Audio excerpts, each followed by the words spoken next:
What is going on, Timberwolves fans? Welcome back to Timberwolves Today.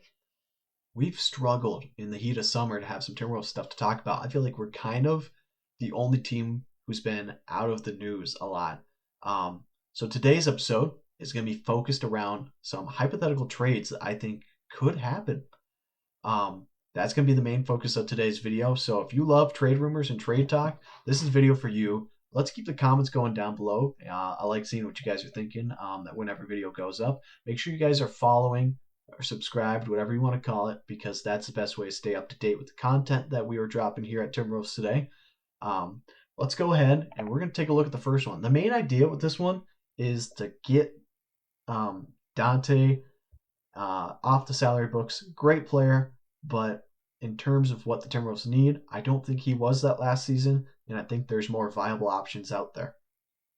So for this first one, I wanted to look and see if there wasn't maybe a shooting guard, point guard type of player who could either start for Conley or be like a six-man off the bench type of player for Ant.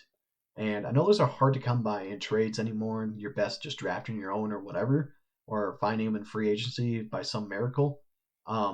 But this one it's a guy who I think is kind of disgruntled with the team he's on. They're not wanting to pay him, and by this point you've probably figured out who I'm talking about. Cam Thomas. I'm talking about Cam Thomas. So in this hypothetical trade that I worked up today, we would be sending Dante, Joe Ingles, Leonard Miller for it'd be a sign and trade where we're giving we're giving Cam Thomas about $15 million a year. That's the only thing we're getting back from the Nets, but it would be a sign and trade, so we would have Cam. It'd be $15 million for 4 years is what I worked out. So $60 million to Cam. He wants like somewhere in that $20 million range. I don't think he's worth it. And to come play on a competitor, I think he might take a bit of a salary like drop off. And by doing so, we do get rid of Dante. He's making 11 over the next 2 years. Joe's making 2, and Leonard Miller was also making 2. So while we're dumping those salaries and guys who are fan favorites, we're getting back a guy who I think is more of a contributor than all three of those players combined. That's just my opinion. Whether that's the volume of Cam Thomas actually playing in Brooklyn, where they're not necessarily out to win games every season as of late, as of Cam Thomas, being there probably. But I think he'd be a guy who's a good fit on the Timberwolves just in the style of play. Like he's going to go get his. And I feel like that's how everyone else on the Timberwolves plays. Makes sense to me. Obviously, each of these trades would stand alone. I don't think they'd ever make all of them. That would be bonkers. But I think that'd be a good one that maybe could happen around the trade deadline would be my guess.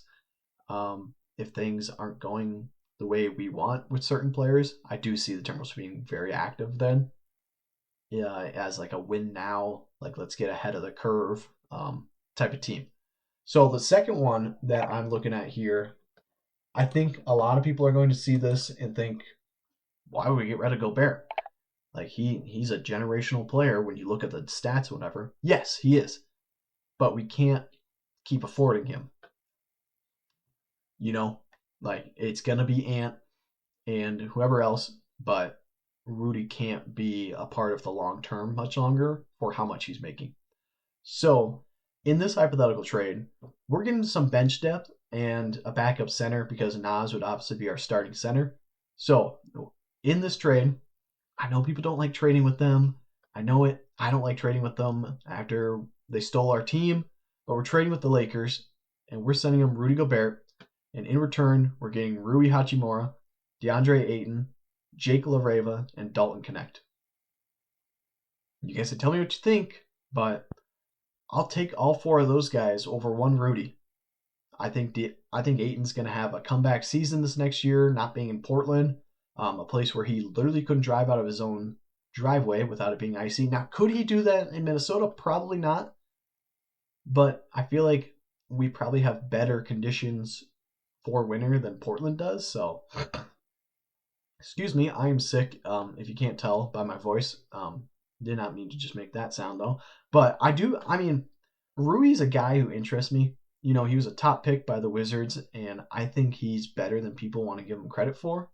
DeAndre Ayton, obviously first overall pick. He's a guy that, like I just said, he's going to have a comeback season. Jake LaReva, roster filler type of guy. And Dalton Connect is kind of the shooter that we need coming up here. Like, he's a young shooter, and if he can continue to do so, let's bring him in. And obviously, when you sign 4 guys after dropping 1, we'd have to let a couple of guys go.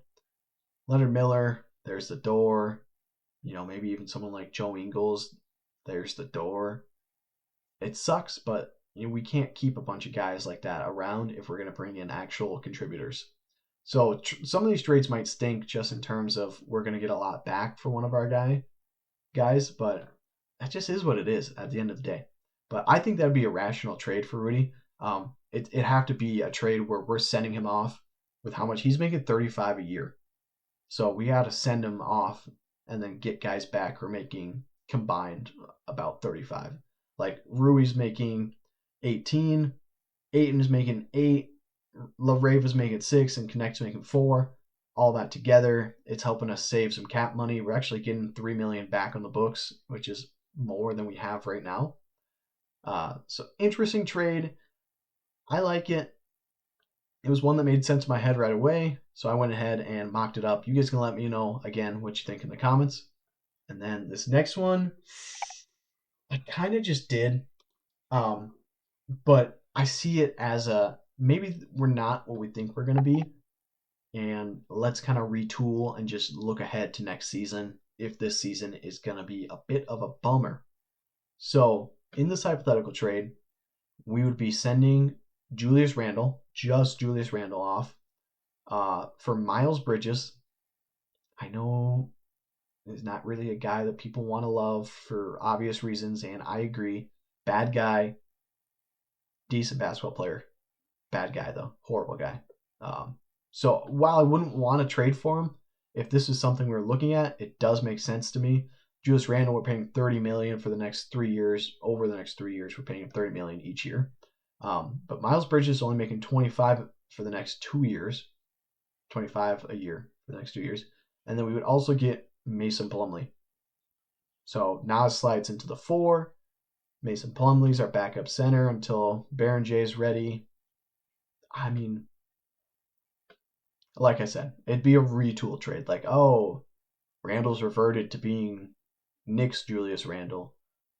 Time to get him out of here and banish him to Charlotte. But like I said, like, I don't know that it makes sense to do that, but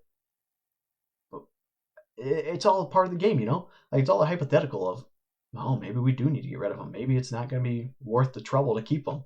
So do what you will with that.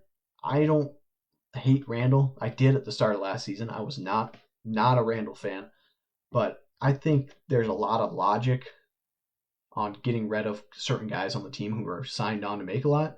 But the problem is we can't actually trade anyone till a certain date because we just signed on a ton of guys. Like, there's a ton of guys who we just signed back, and so their contracts can't even be moved on from until like October or December later, which is kind of sucks, but we're not in a moving position. Also, none of these trades are going to include Naz Reid or Ant or Jaden. I think those 3 are the future.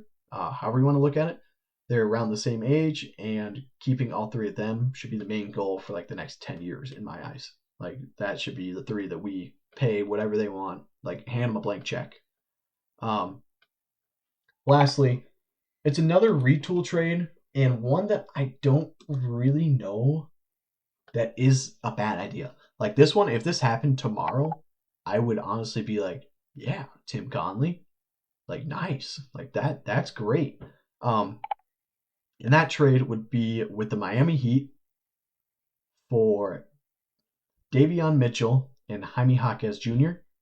I know you're asking, those are 2 decent young guys. Like, Jaime struggled last year, but Davion just got paid. Who are we sending off? We're sending off Mike Conley and Rob Dillingham.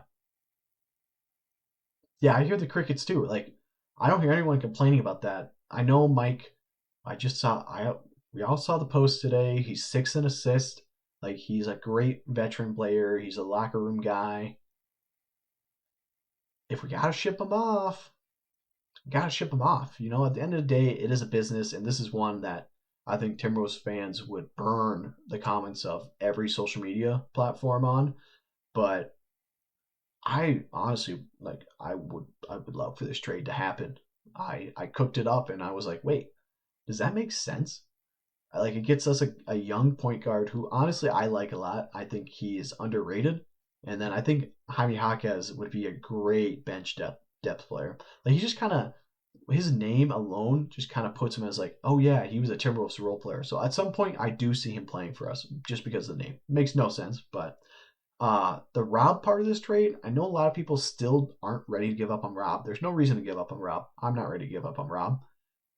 But if you can get someone who's slightly older, not like he's not terribly older. I think he's literally okay. They don't have his age on here. I want to say he's like 24, 25. Davion Mitchell.